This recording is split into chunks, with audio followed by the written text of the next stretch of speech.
It's easy to get stuck reaching for the same familiar fruits and vegetables, even when you know a colorful variety is key. Balance of Nature's fruits and veggie supplements don't replace fruits and vegetables, but it makes it easy to add more variety to what you already eat. With 31 ingredients that are whole fruits and vegetables, switching it up is easy because we've already taken care of the hard part. Go to balanceofnature.com and get a free fiber and spice supplement, plus 35% off your first set as a new preferred customer by using discount code POD. The Rush Hour with James Golden. Entertaining and informative. On the Red Apple Podcast Network.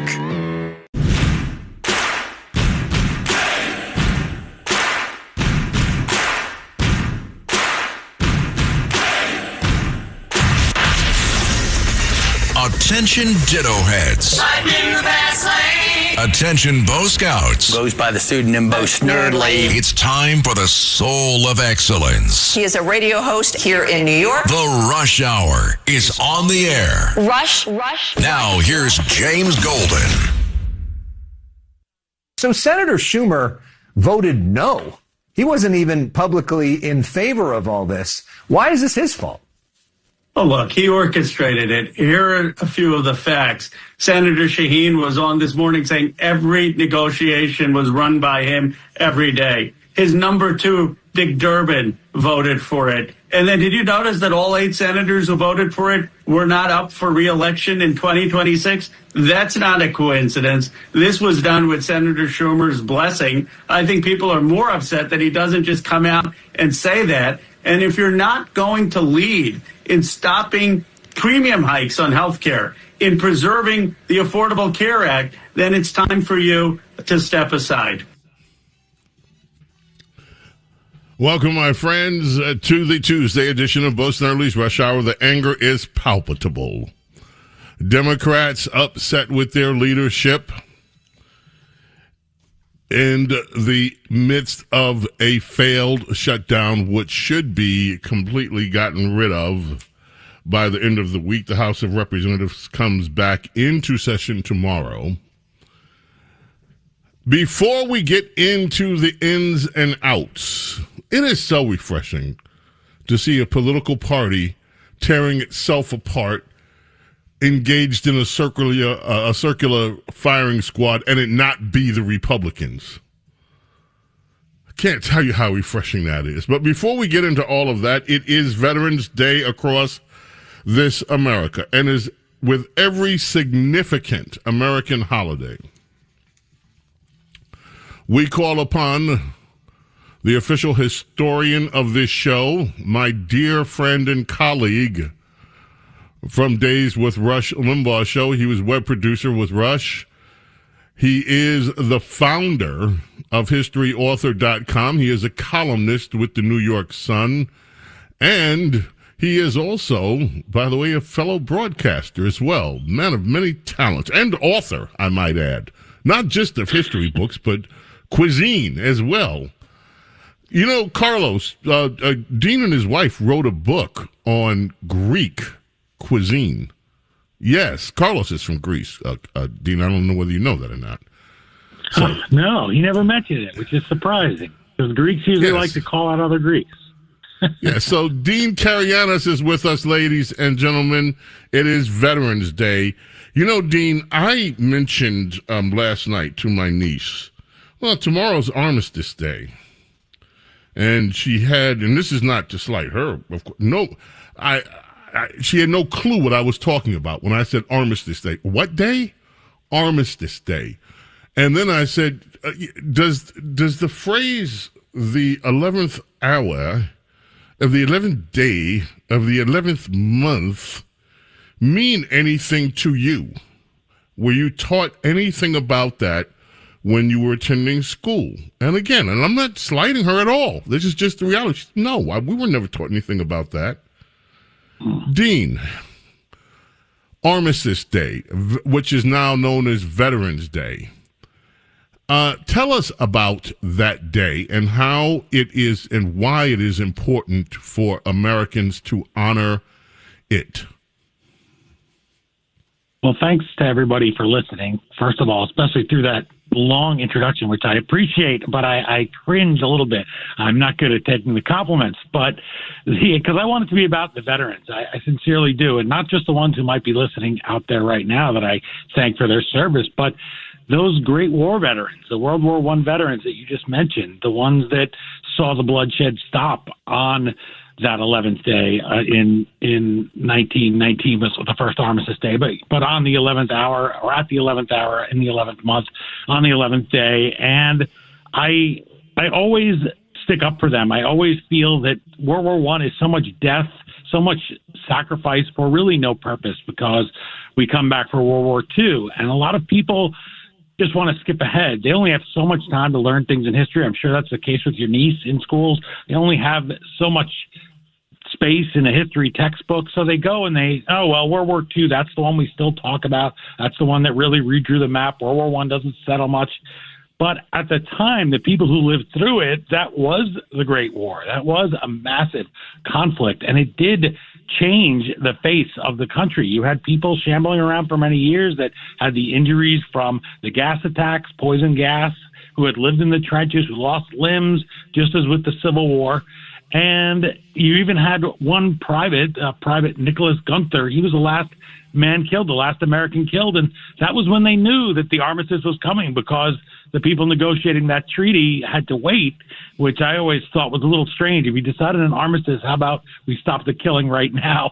But they decided to wait for a really symbolic moment, the 11-11-11. And he charged a German machine gun nest. People on both sides are telling this 22-year-old private, stop, the war is over. And unfortunately, he ends up being killed. He's the last man who's killed. General Blackjack Pershing says he's the last one. And today, for Veterans Day, it's not about men like that, like Gunther, who laid down their lives, but the men who were seeing that happen. Those are the veterans. And I think we tend to think of veterans today because we haven't lived through a world war, thank God, most of us. We think of them as, well, they come home, they get a discount card. We appreciate them. We watch movies, unfortunately, instead of really speaking to people, just a sign of our modern world. But they had to watch one of their comrades get gunned down.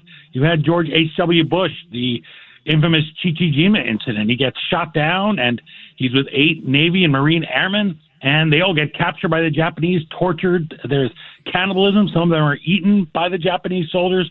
He has to carry that guilt with him as the pilot of that plane, as the survivor. He has survivor's guilt, did George H.W. Bush. And so I think that that's what's so important about going back to Armistice Day and reading and looking at some of the memoirs of these men. I covered 2 yesterday. I played because I guest hosted for our friend Derek Hunter on his podcast, and I had interviewed 2 World War II veterans. They both passed on now. One of them was 103, who'd been there at Pearl Harbor, at the Pearl Harbor attack, Lieutenant Jim Downing. And the other one was Roger Boas, who was with Patton's army. He was one of the first Americans to liberate a Nazi concentration camp. And that's one of the reasons I do the History Author Show interviews, is because if there is a young person like your niece, or if there's somebody out there listening now who says, I never really thought much about World War I. I hear all the time about World War II, and we seem to be living forever on the aftermath, or in the aftermath of World War II. But it is important to remember how this starts, how this is this massive global conflict. It launches us into the world stage, onto the world stage, America. But there are real people who needed to pay the price for that. And yes, they came home. Yes, they got parades, but they would often be signs outside businesses, no soldiers allowed, because like today, they feared that there might be something wrong with them. They might suffer from, at the time, they called it soldier's heart, or they called it battle rattle, which is the name of Roger Boas's memoir. And people were afraid of them. Shell shock, that's the one we know from World War I. So I think that what you did was absolutely right, was asking those questions in the way that you asked them, of young people especially, because that's the only way you were going to learn. And I always say in history, I have plenty of things I've thought were right that turned out to be wrong, or stories that I didn't know. And I always say it benefits me nothing to be wrong. I want to learn those stories. I want to expand my own horizon. When I see the about 150 different World War I memorials around New York City, I want to put faces to those names, because they were just like us. And they don't deserve to just be black and white photographs in books or grainy footage in movies. I'll tell you one of the things that I think is very difficult, Dean, and there are 2 points I want to make. The first one is, as much as I have studied history, if someone were to ask me point blank, give me the elevator pitch on why World War I was fought, I would have struggled doing it. We can talk about the events that happened with the Archduke of Ferdinand and all the rest of it, but why? And why was World War I even fought? What were the conflicts that led to a world being engulfed in war in Europe and America getting dragged in? It's a difficult war to explain to people, to me anyway, or to understand. But the second point is, we differentiate World War I and World War II, and really it is the conclusion of World War I that led directly to World War II. It was in some people, and I've seen it written, that it is the same war with a 30-year gap in between. What do you think about that? Yeah, that's a great way to put it. It's a pause. It's one of the reasons why when people were calling for yet another ceasefire with Hamas in Gaza, folks like us, I imagine, were both yelling. I certainly wrote about it at the New York Sun. That's not how you get victory. You get victory, and this will sound very familiar to you from all those Rush years, but because it's true, you don't get victory by calling a break. This was the case even in the Gulf War with the so-called Highway of Death. And they said, oh, they're running away. And General Schwarzkopf and General Powell said, well, there's a difference between withdrawing to fight again another day and a surrender. If they want to surrender, they can lay down their weapons. But just withdrawing and leaving them intact to fight another day is not a way that you're going to have a lasting peace. And you think of the way that we did it in the Civil War in the United States. And people say, well, people are starving in Gaza. Well, show me a war where people weren't starving. That was literally the objective of the Union, was to implement Winfield Scott's Anaconda Plan, to strangle the South and to, like an anaconda. And people were distilling their urine to get supplies to make bombs. People were starving. People were eating sawdust bread. They were eating rats at Vicksburg. When U.S. Grant surrounded Vicksburg, demanded their surrender, they would not surrender. They end up surrendering on July 4th and don't celebrate July 4th for many years after that, till the Second World War really is the story. People, obviously, they had lingering anger about that.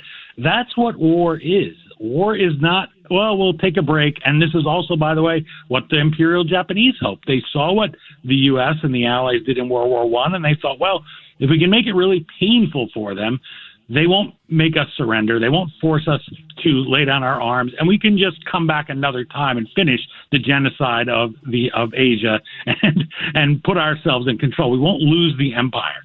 And of course, Truman ends up dropping those nuclear bombs and forcing their unconditional surrender. That's how you win a war. And I think because World War I is inconclusive, you think, well, why would I want to read all the early things? There's no point to it, you feel like, almost. And also the map is completely changed. Those people aren't there. We think of the Austro-Hungarian Empire. Who is out there thinking of the Austro-Hungarian Empire unless it's for Paul Rubin's guest shot on 30 Rock with a little shriveled hand? No, nobody ever thinks of them. And so we have found a hard time relating, but we really have to. And for me and my wife, for instance, her grandfather was in the Great War, and she has his diary, and we have his picture on the wall prominently. I walk by it every day.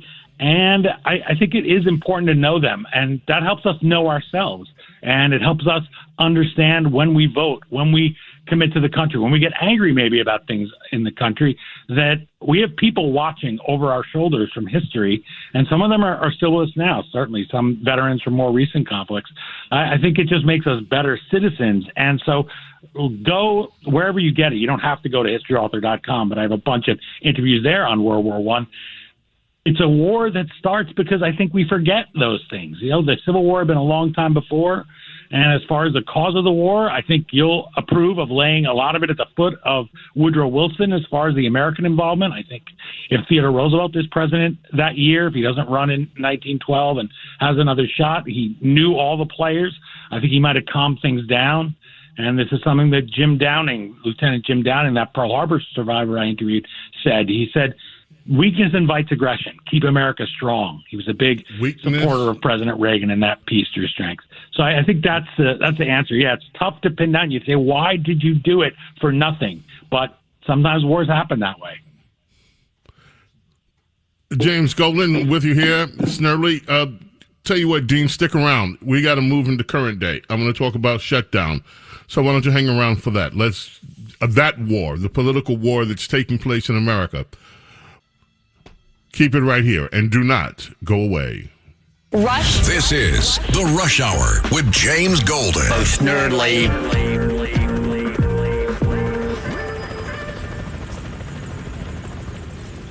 The Rush Hour with James Golden. Entertaining and informative. On the Red Apple Podcast Network. It's easy to get stuck reaching for the same familiar fruits and vegetables, even when you know a colorful variety is key. Balance of Nature's fruits and veggie supplements don't replace fruits and vegetables, but it makes it easy to add more variety to what you already eat. With 31 ingredients that are whole fruits and vegetables, switching it up is easy because we've already taken care of the hard part. Go to balanceofnature.com and get a free fiber and spice supplement, plus 35% off your first set as a new preferred customer by using discount code POD.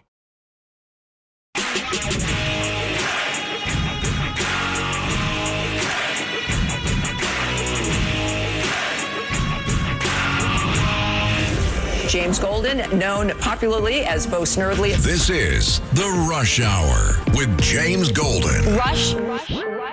A group of moderates came to Chuck Schumer 2 weeks into the shutdown, 2 weeks in, and said, we're ready to reopen the government. And he said, no, hold out. Wow. No, hold out. Mid-October, he said to his entire caucus that if anyone tried to reopen the government, he would stand against them. That's according to sources that told Axios. So shame on Chuck Schumer. I know he's gotten the rap as the moderate, being beholden to the far left. No, he caused the pain. He pushed the pain through, along with Hakeem Jeffries. And it's quite sad to see the radical left take over that. And the radical left is going to continue taking over. Dean Karayanis is with us. We'll get back with Dean because I want to get his take on what is going to be the aftermath of the shutdown. I can tell you two things that are happening already. You have an editorial today. We have an editorial today in the Washington Post, of all places, from Ramesh Purnell, another pointless shutdown. Shut them down permanently. He's calling for an end to these government shutdowns. It is a compelling piece. He goes through the history of shutdowns and how they have been ineffective for both Republican and Democrats who have tried when they were in power, not in power, to use the shutdown as a leverage point.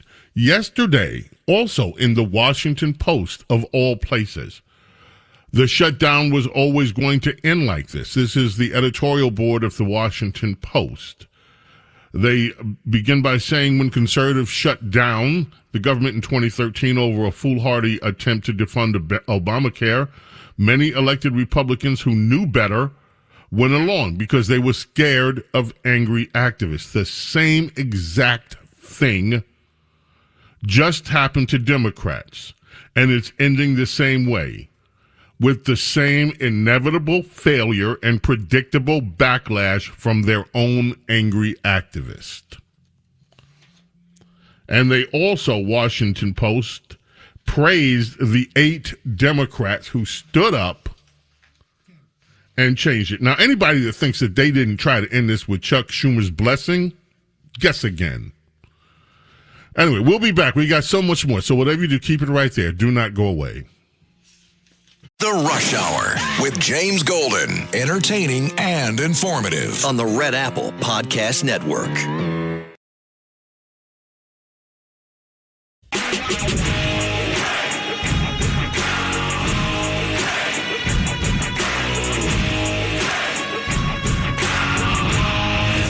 James Golden, known popularly as Bo Snerdley. This is the Rush Hour with James Golden. Rush.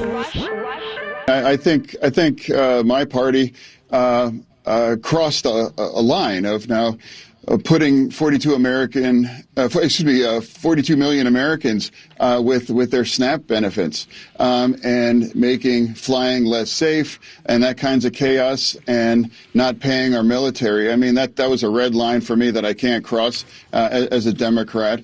And I think that's been described, country over the party. And now that I think that's been the truth throughout it, and it's only wrong to shut our government down. And I'm relieved. But the people now that are going to get paid and fed and millions of Americans, they're going to be flying now. That's going to be made more safe and restored. That, of course, John Fetterman, senator from Pennsylvania.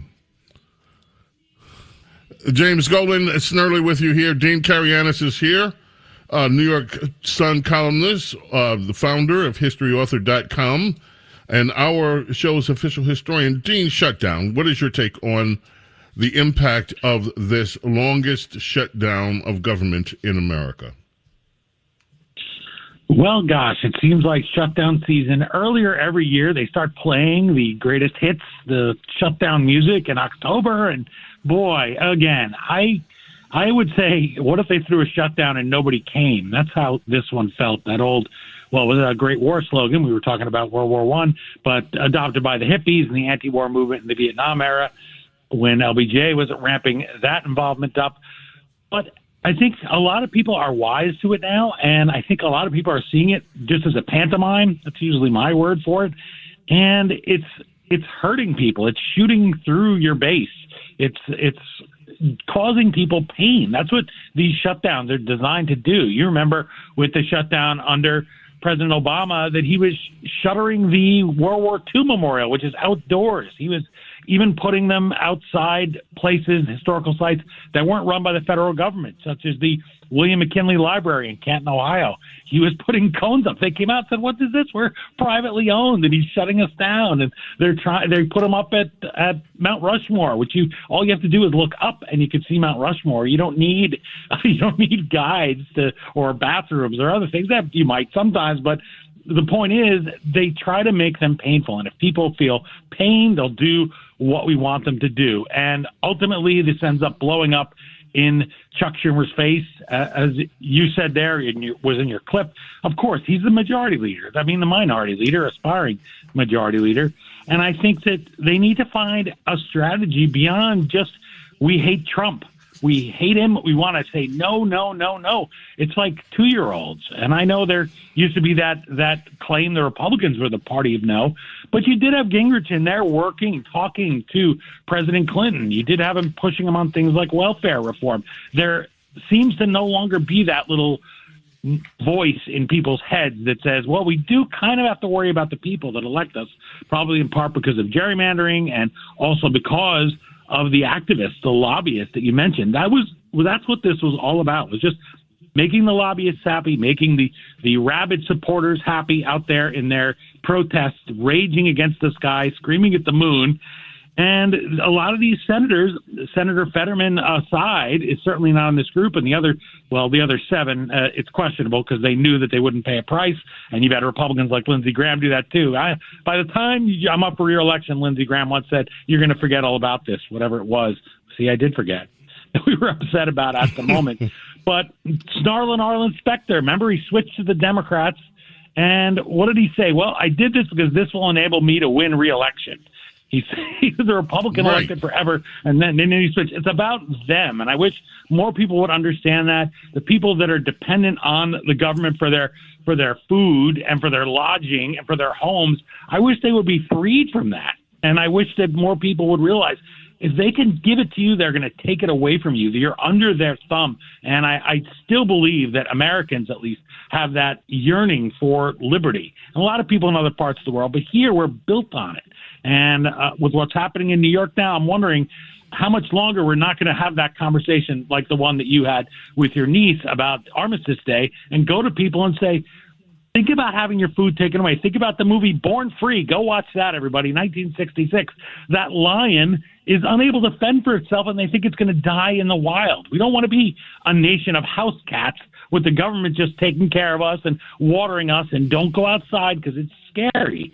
And the government shutdown, I think it's good in the sense that it damaged that kind of thinking. It made people realize you shouldn't be counting on the government for your next meal. It did not damage that kind of thinking. Dean, I disagree with you wholeheartedly. All it did is it's encouraging it. No, look, here's my but take. But if we use it, I'm saying if you use it. Hold on a second, Dean. Hold on a second. Right. It is encouraging that kind of thinking. You do not hear any Democrat saying, my gosh, the 42 million people that are on SNAP, number one, why did the program expand so much under Joe Biden? We know the reasons why. Number two, how can we get people off of it? Instead, the clamor is, oh my goodness, they're suffering. Let's not care about the fraud. Let's not care about the abuse. Let's not care about people, basically young adult people that could be working, using food stamps as a way of life. None of those discussions are happening. It's just, let's restore the benefits.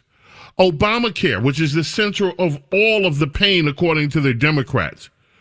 They're not talking about how Obamacare, used by 7% of the country, has ruined the health care industry. Instead, they're saying, let's just restore these unnaturally high premiums and support for premiums and subsidies that are going to insurance companies who are making bazillions of dollars because of the way that Obamacare set it up. The Democrats are especially not interested in discussing a real fix for it. Just restore the money. Restore them sucking on the American taxpayers' teat for as long as they can. I don't hear those discussions happening. Do you really hear them? I say it's an opportunity. I hear them happening here. I wish if I was going to presume, like certain people do out there in the conservative media, to tell everybody else what they should be talking about, I would be doing it. I'm saying it. I do it in my little way, because you're right about defunding Obamacare. If they just mention that casually, yeah, Republicans should be out there saying, oh, well, Obamacare, that thing that you aced us out of, you passed on your own, that we told you would cost too much, we're going to do what Abraham Lincoln said. The best way to get rid of a bad law is to make sure that it is really seriously enforced. Enforce it, absolutely. We're not going to change. It's Obama's signature legislation, right, James? His landmark legislation. It was, oh, gosh, so wonderful. We wouldn't dare, Republicans should say, tamper with it in any way. And if you need us to give you the votes to save this horrible thing, let's start. We're not committing to anything. Let's start with you admitting this was designed to fail, was Obamacare, that it costs too much, just like Medicare. If you go back and look at the Medicare, I know you know this, James, the numbers of what it was promised to cost by LBJ ballooned right away. And they're out of sight now. So that's exactly what I'm saying. I understand we don't have a lot of Republicans making this point, but I think that's the opportunity here, is to tell people if they can yank your chain like this and play with your lives, play with your health care, because they want power, because the Arlen inspectors of today think this is a great way to win the next election, to keep myself in power, to juice you up to vote the way that they want you to vote, so that they and their children and their children's children are taken care of, going to Sidwell Friends and Yale and Harvard. And I think that's the opportunity here. Maybe I'm too positive. I've never been accused of that before.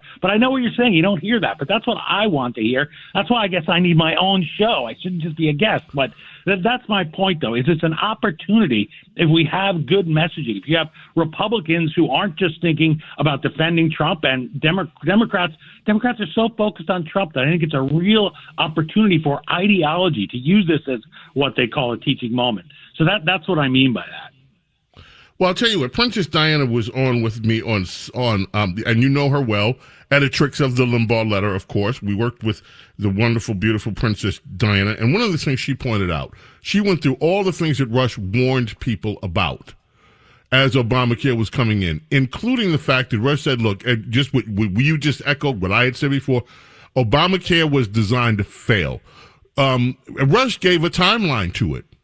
Rush said within 9, 10, 15 years of it's going to fail, and the clamoring would be there at that point for what Democrats really want, which is single-payer health care. And he expressly played it out how it's going to go. It is, the timeline is happening right now exactly as Rush laid out for this. Everything that was promised to the American people under Obamacare has failed. Every single promise made was a lie. And right now, the opportunity should be to make sure that that is front and center for the American people. You briefly mentioned New York. I want to play you something that Governor Hochul said. And I'd like you to just talk about for a minute. Let's talk about this Mamdani situation in New York. Cut 13, Carlos. Mamdani has promised the free stuff. More free stuff. And it's going to come at taxpayer expense, of course. Hochul was asked about that, and this is what Governor Hochul, who is now facing a challenge from Elise Stefanik, and she, believe me, is concerned about that challenge. And this is what Governor Hochul said. We know that Mamdani does want to tax the rich more, bring it up about 2%. He can't do that on his own. You've previously said that you wouldn't be raising taxes. Have you reconsidered that stance? No, I would say one energetic rally does not get me to change my positions, I assure you. But I do hear people's voices. I process what everybody says, but I'm also have to balance governing this state and making sure that those people who are actually the reason we have a generous, supportive budget that helps lift people up, it's their revenues that we tax. 1.5% of New Yorkers cover about a third of our budget. That's enormous. I'm concerned about out-migration of people who are the ones who are supporting our budget. I cannot make up for that with middle-class tax increases. I cannot do that to the middle class and the struggling New Yorkers. So this is the balance. I mean, this is my position. There's some political reality in that. First of all, there's a lot to unpack with that, I think, Dean. One energetic rally is not going to change my position. Yeah, she went out, publicly bent the knee, kissed his whatever she kissed, but she's saying at the end of the day, and that the top 1.5% of taxpayers, the very people that Mamdani's claiming he's going to stick it to in order to pay for his free buses, his free daycare, all these promises that he made. She's very concerned.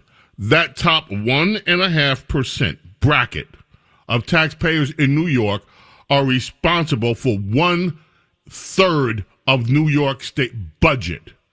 And if they leave, it's all going to crash down.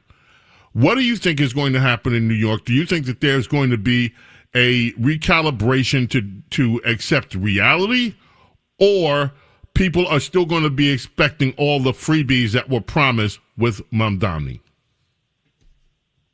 Well, you used the word reality there, and I think that presupposes that there is an objective reality. And I think with a lot of people, there isn't that. I don't think that people like Mamdani who believe what he believes, if he even believes it, I think they want to be a king. That was the headline of my New York Sun column last week, was because he quoted Eugene V. Debs, the 5-time socialist candidate for president, and they called him King Debs. And I said, boy, after that No Kings rally, kind of weird that Mamdani seems to think that he's going to be a king, that he could just manifest these things, that he can go into houses and take over the houses, that he can go into your pocket and take your money.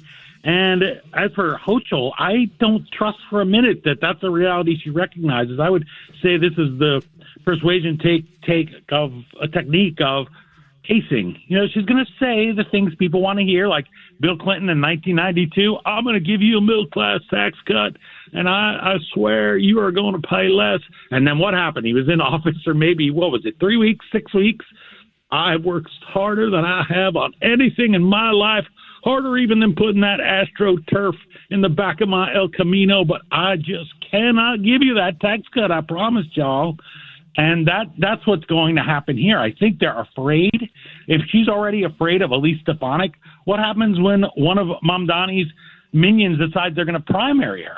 You don't think Chuck Schumer's afraid of AOC? They're afraid because I think that you're accurate in the sense there is a understanding of reality for a lot of these older generations of the Democratic Party, where they do realize, well, we may say we're going to do a tax cut and not. Like Clinton knew that he was snowing everybody. He was fooling us, and he had no intentions of cutting taxes. He wanted to spend more, but you can't say that in a campaign. I think the difference is that these people, these representatives like Hochul, like Schumer, they say, yeah, we're going to talk about soaking the rich. We're never really going to do it because those are our donors and our buddies. Look how much money Chuck Schumer took from Donald Trump back when he was just Donald Trump, right? He bashes them all now, but they all were lining up to take the gravy from the gravy train at Trump Tower. And these young communists and socialists, they believe this stuff. And the fact that they only need to look somewhere like Venezuela, look at Argentina, which 100 years ago was one of the wealthiest countries in the world. Look at North Korea, where Gus Hall, who John Brennan voted for president, said that's the future. Look at the Soviet Union. And you have people like George Will, who are theoretically conservative, saying, yeah, let a socialist win in New York City because we need people to see an example. Well, is the last three bodies on top of the pile of hundreds and hundreds of thousands of dead from communism, all the suffering from Marxism and socialism, is the last three? Why? Because they're from New York? If George Will wants to ruin his city with socialism, elect a socialist in Baltimore. It's all, this is New York City. They already have. Everybody. They have. It's their version of it. That's what the Democrat Party is, Dean. We gotta. It's always a pleasure, and we got to do this more often, Dean. I would be happy to if the fine people in your audience want me back. It's always an honor to be on the Blowtorch, 77 WABC.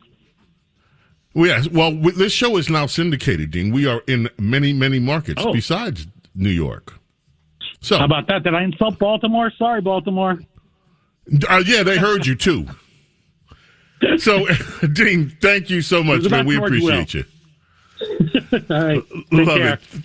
Thank you, Dean. Dean Karayanis, ladies and gentlemen, our historian, the official historian of Bo Snerdley's Rush Hour. James Golden Snerdley coming back. Don't go away. Rush. This is the Rush Hour with James Golden. Bo Snerdley.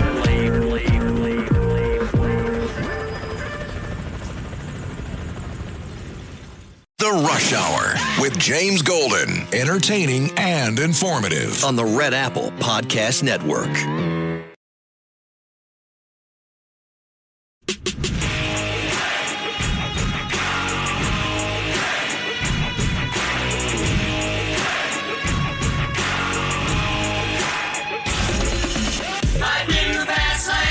It's the Rush Hour with James Golden. Goes by the pseudonym Bo Snerdley. Rush. Now, here's James Golden. All right, my friends, we leave you today remembering Big Bank Hank. Hank Lee Jackson from the Sugar Hill Gang passed away on this day in 2014. He was 58 years old. The Sugar Hill Gang, the first hip-hop act ever to have a crossover single, and they blew up all around the country with this one. Of course, the first rap record in America really belongs to Gary Bird. That's a whole nother story. Of course, Rapper's Delight in 1979, and boy, oh boy, what sprung from this success. We got to go. May God bless. Protect each and every single one of you, your families, your loved ones. Love and gratitude, my friends, for your being here with me, allowing me to be with you. God willing, we are back tomorrow for the Wednesday edition of Bo Snerdley's Rush Hour. Until then, I bid you adieu. Bye. Thanks for listening to Bo Snerdley's Rush Hour.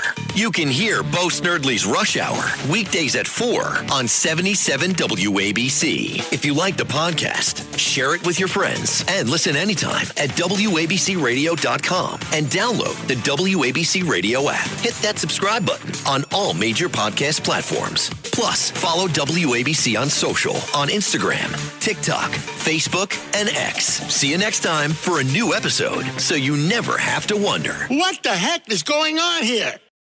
If you're looking to create, grow, and sustain your wealth, download and subscribe to the Pain Points of Wealth podcast at BeBullish.com with Bob, Ryan, and Chris Payne. It's your podcast for market insights, money tips, and real talk on the economy. Download and subscribe at BeBullish.com.